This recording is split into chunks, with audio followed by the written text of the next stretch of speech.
Selamat malam sahabat auditor. Kembali lagi bersama saya Khairul Ismam.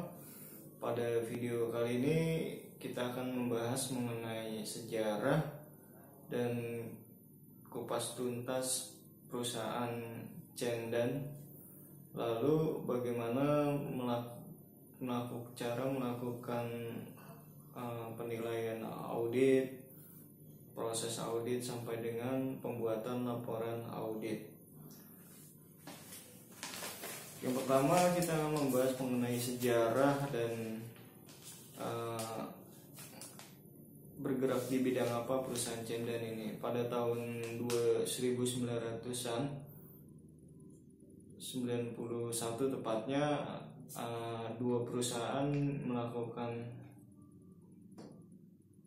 penggabungan usaha, yaitu perusahaan perhotelan dan perusahaan CUC pada saat itu yang bergerak pada bidang real estate, perbelanjaan, kemudian pada bidang konsumsi perusahaan konsumen di Amerika Serikat itu bergabung sehingga membentuklah perusahaan Cendan di tahun 1997. Untuk modus operandi yang dilakukan yaitu meningkatkan pendapatan, sehingga pada tahun 1997 itu perusahaan Cendan memperoleh keuntungan sebesar 55 juta US dollar yang seharusnya itu mengalami kerugian sebesar 212 juta US dollar. Soal yang ketiga yaitu mengenai hal apa yang diabaikan dalam sistem pengendali internal atau cost of framework pada perusahaan Cendan, yaitu information and communication, karena pelaporan keuangan dan pengkomunikasiannya itu tidak benar atau tidak sesuai dengan fakta yang ada. Seharusnya mengalami kerugian malah dicatat sebagai keuntungan. Soal selanjutnya yaitu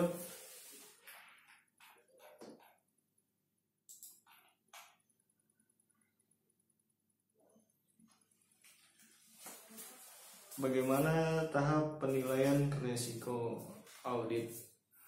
Pertama, kita akan melihat dari segi struktur organisasinya seperti apa, lalu apakah pengendalian internalnya sudah dijalankan dengan benar atau efektif untuk direksi dan komisaris, komite audit dan SPI-nya, track recordnya bagaimana sebelumnya, apakah pernah melakukan kecurangan, apakah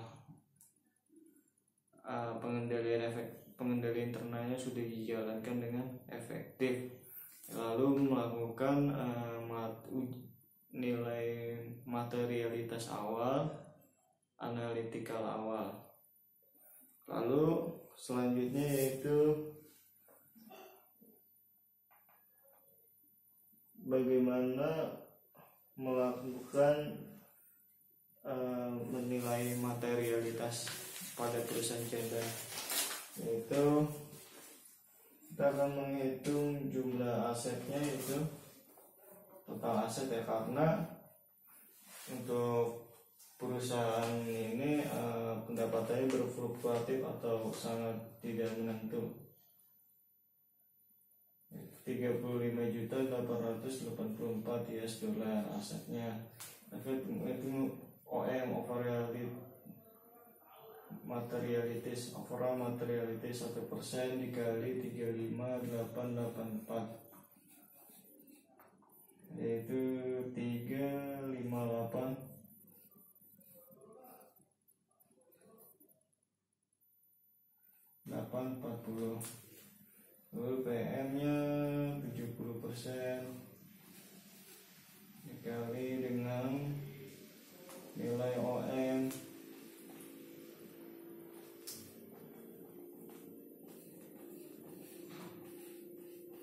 dapat hasil 250 itu 188.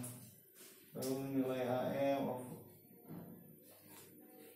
assertion materiality 3% dikali OM dapat yaitu 10.765. Nah, untuk nilai AM dan PM ini nanti akan kita gunakan dalam subtracting test. Lalu selanjutnya kita akan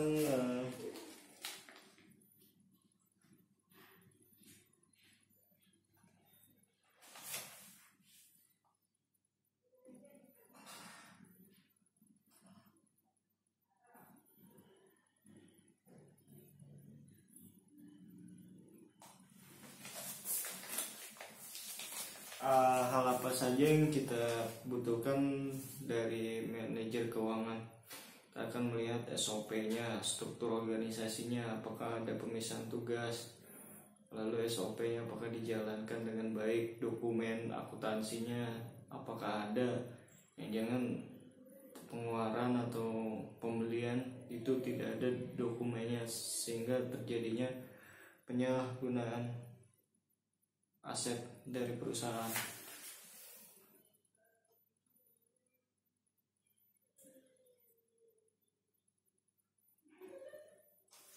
Lalu selanjutnya kita akan membahas mengenai tahap audit setelah menilai resiko. Selanjutnya kita akan melakukan tahap audit atau pelaksanaan audit pada siklus pembelian dan pembayaran.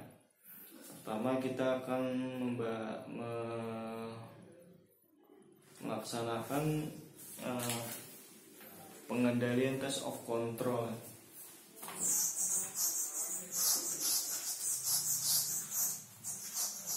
Tujuan dari test of control itu untuk melakukan asersi laporan keuangan, yaitu dengan CFAP, dengan prosedur audit yang pertama yaitu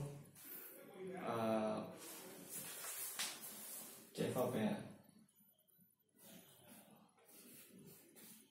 completeness yaitu melihat apakah dokumen-dokumen atau memonya itu berurut.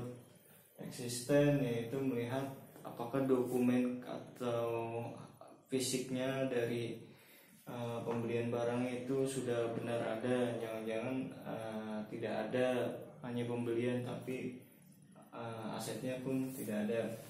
Untuk valuation atau penilaian kita akan melihat cut off ya, tanggal dari faktur dengan yang dicatat pada jurnal.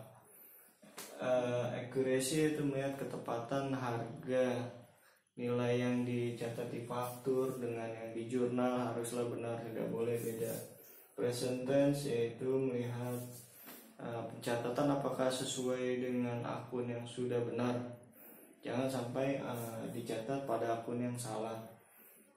Misalnya pembelian nanti dicatat pada pembelian persediaan dicatat pada inventory, itu tidak benar atau tidak sesuai dengan standar akuntansi. Lalu melihat membandingkan nilai pada jurnal dengan nilai pada buku besar. Kemudian setelah itu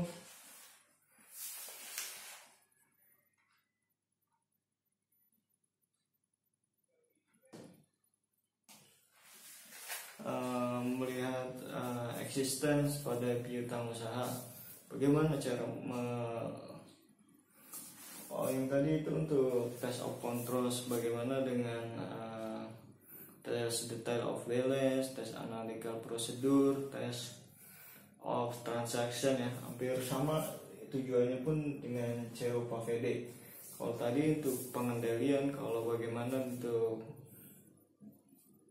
transaksinya itu kita akan mengetrack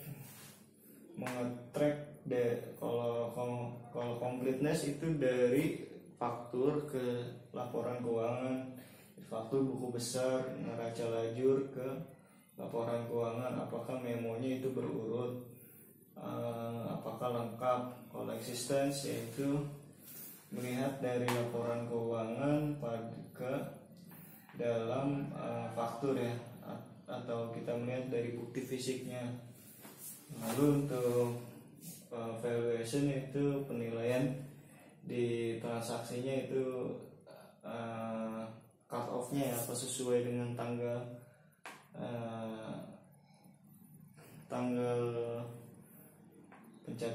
periode akuntansinya.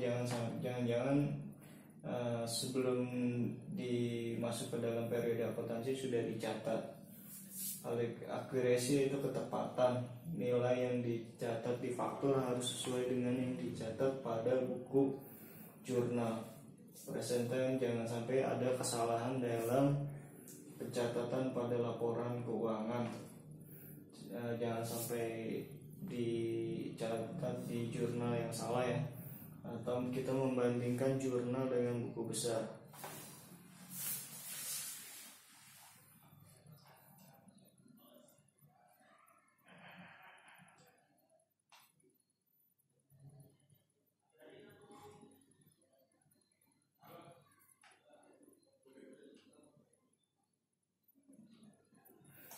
Bagaimana membuat kertas kerja pada laporan subtanting test? Ya, pertama kita akan mencatat atau melihat hal apa yang salah dalam proses audit itu. Misalnya contohnya tuh kita melihat memo dari pengeluaran kas itu ngacak atau tidak berurut, sehingga kita akan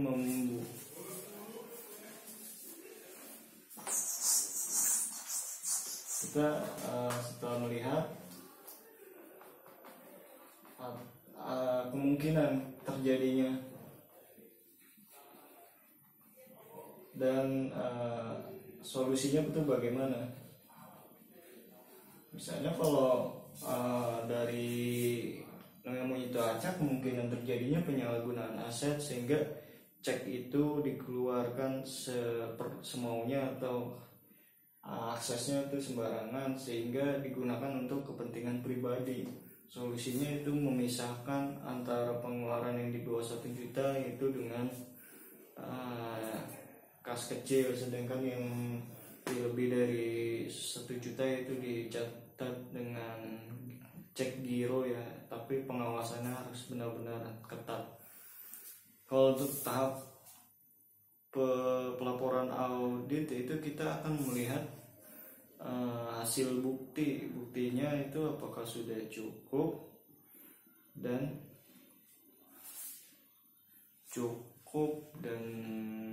relevan, sah dan dapat diandalkan. Lalu kita akan melihat mereview catatan atas laporan keuangan, lalu kemudian membuat opini audit.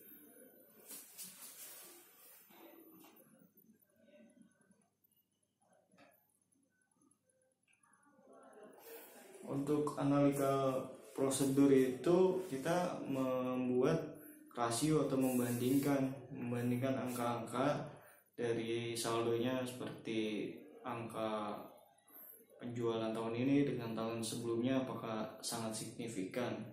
Lalu kita akan melihat budget dari yang sebenarnya dengan laporan keuangan, kemudian membuat rasio antar vertikal, horizontal, dan antar item. Kalau vertikal itu sejajar ya, misalnya kita lihat piutang usaha, perbandingan piutang usaha dengan penjualan, itu kan artinya sejajar, atau horizontal antar item. Kalau vertikal ya kita bandingkan misalnya penjualan dengan laba dari perusahaan, bagaimana kita bandingkan. Tujuannya pun sama, CFOP ya, asersi ke laporan keuangan.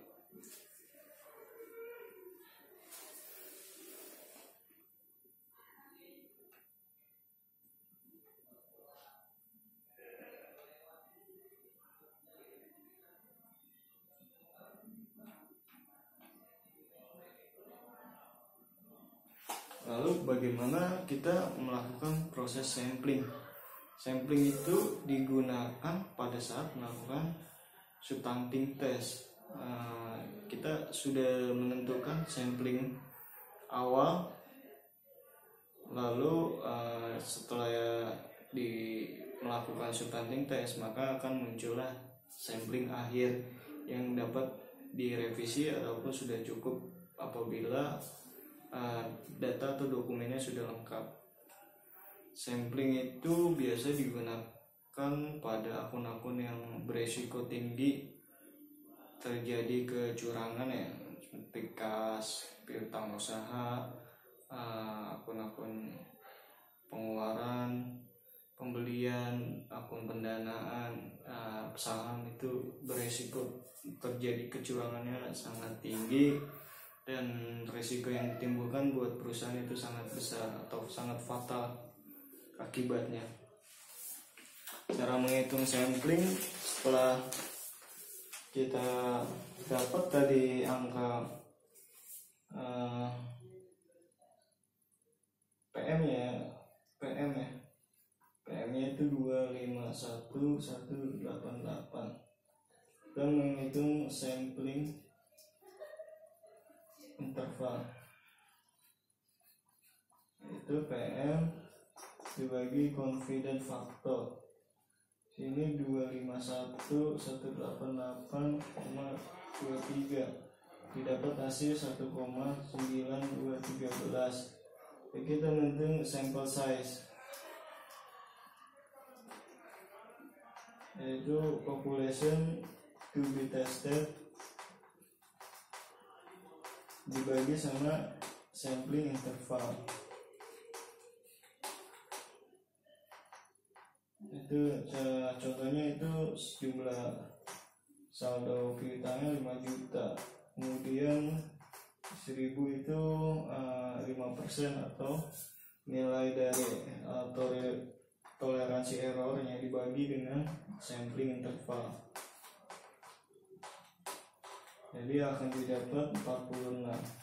Nah, nilai angka 46 ini yang akan kita gunakan untuk transaksi piutang usaha tersebut, yang akan kita ambil untuk sampling dari piutang usaha.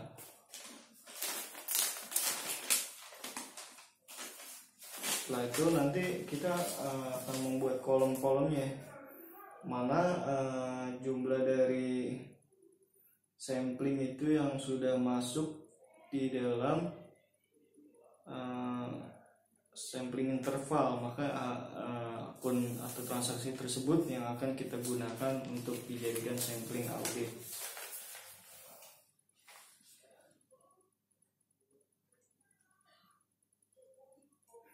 Bagaimana membuat opini selain opini wajar tanpa pengecualian?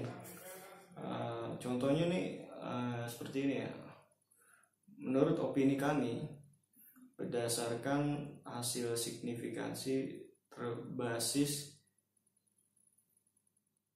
maka kita mengeluarkan opini tidak wajar karena melihat dari laporan keuangan, posisi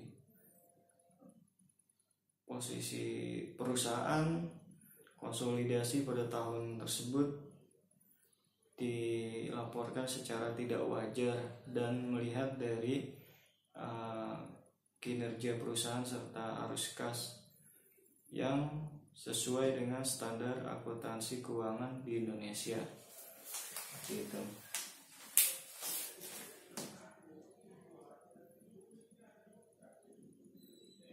Menurut saya kalau untuk etika profesi itu ada 4. Yang pertama itu objektif. Objektif itu artinya opini yang dikeluarkan itu bukan berdasarkan tekanan atau pengaruh dari pihak luar. Seperti Andrew Anderson ini dari laporan keuangannya itu tidak opini auditnya yang dikeluarkan itu tidak objektif, karena dia itu mendapat tekanan keuangan karena mendapat komisi yang besar, sehingga seharusnya laporan keuangan itu dimodifikasi jadi laporan keuangan itu dibuat wajar tanpa pengecualian. Lalu ada integritas, kejujuran, kebenaran di laporan opini audit yang dikeluarkan itu tidak jujur ya, atau banyak kepalsuan yang seharusnya diketahui oleh Arthur Andersen, tapi dia mengabaikannya. Lalu sikap profesional, harusnya dia itu melakukan audit sesuai dengan SOP atau standar payung hukum yang berlaku, bukan sesuai dengan kemauan dia sendiri. Lalu untuk kompeten dan kehati-hatian, seharusnya sikap skeptisme dari auditor itu harus ada, walaupun terlihat bagus tapi harus sesuai dengan standar operasional prosedur yang berlaku.